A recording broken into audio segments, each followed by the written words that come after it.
Back again here with the NBA Jam restoration. Since I last made the last video, I had stripped the cabinet and taken the monitor out. You can see, like I said, the side looks pretty damn good.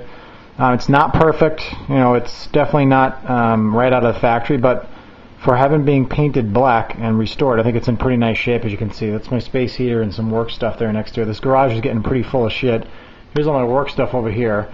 And then there's the MK2 that is Corn Stories. I'm just waiting for him to pay for it and have it arranged to get picked up, and then I'll get some room back in here. But there's a couple of videos I'm going to make in the future here about what I'm trying to do over here. This is my workbench. I just got this at Lowe's, actually. It's pretty nice.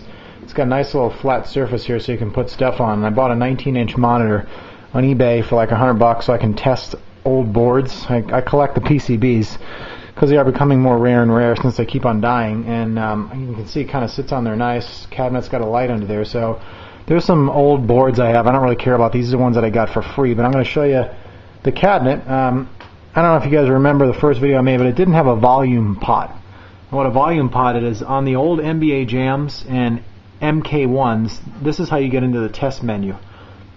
You flip this little black switch over to the left, and you can test it, and this little black button down here on the bottom allows you to add credits.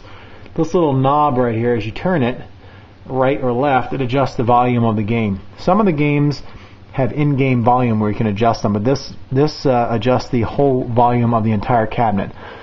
Here's the monitor. Let me shut this light off here and I'll throw a board in. The monitor is in really nice shape. From I thought it was dead. When I brought it over to the guy's house that fixes it, he said the tube was shot and there was nothing he could do to repair it. And then he started looking into it, and all I needed was a new flyback transformer, which I obviously don't know how to do. But I'll plug a board in here real quick. I think this is a Golden T99 or something. So I'll just plug this in here and you guys can see.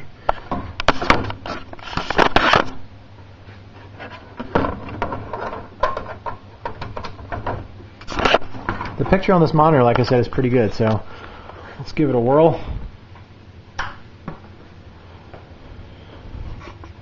See, the marquee light works. Board's powering up.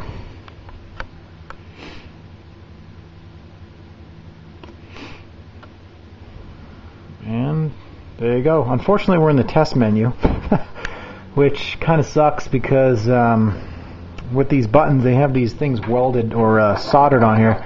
As you can see, as I advance the button, it just goes from one to the next. So it's kind of difficult to actually get out of this stupid menu without having an actual button here. Let me try another one. Let's try the other Golden Tee I got.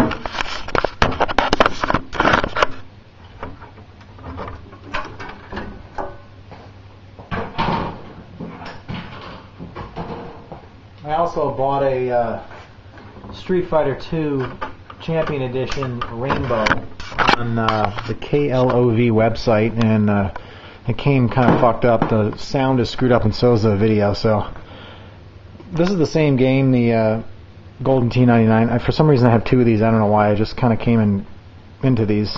Great. They're both going to be on the service menu. Let's see if I can get out of this going through the door here.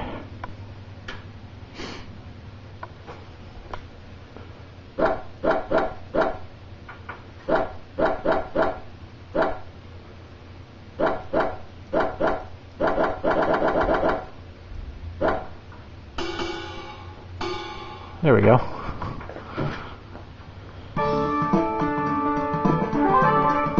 So you can see the picture looks pretty good.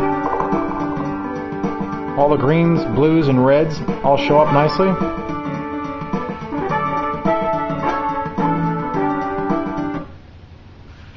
Not a huge fan of the old Golden Tee games. I've had a couple of newer ones. The live one I had, the 2010, I sold that because it's too damn big in the house. But as you can see, coming along pretty well. I ordered a NBA Jam PCB and sound card on eBay. Actually has some bad ROM. What ROMs are these little chips here, in case people don't know.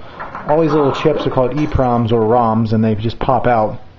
And apparently has one bad, but I think it was like $20, so can't go wrong with that. But you can see the monitor looks good. So the control panel is going to be the biggest problem. Not really a problem, but you can see I took the top of it off like I showed before. I'm going to have to fill in that hole right here with a piece of wood or something, because I actually have to create a button There's a button missing right here. As you can see, about a quarter of it is here, and like three-quarters of it is gone.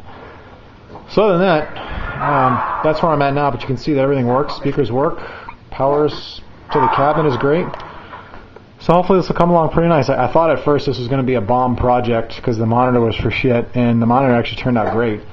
And the side art I thought was going to turn out like shit, and it turned out pretty well. So I'll go from there, but then I'm going to do some other videos, like I said, on what some guys call a super gun or a JAMA test rig over here with a power supply, a JAMA harness, a little monitor to test the boards, and some buttons so you can almost play the games in here if you wanted to. But I'll make some videos on that later, but you can see the workbench here. I'm kind of happy with this. I've been wanting to get this in here for a couple of years, so it gives me some room to work on stuff here on the workbench. But this is how I figure out how to do this stuff. I don't know. I have a lot of questions on how do I know what wires do what.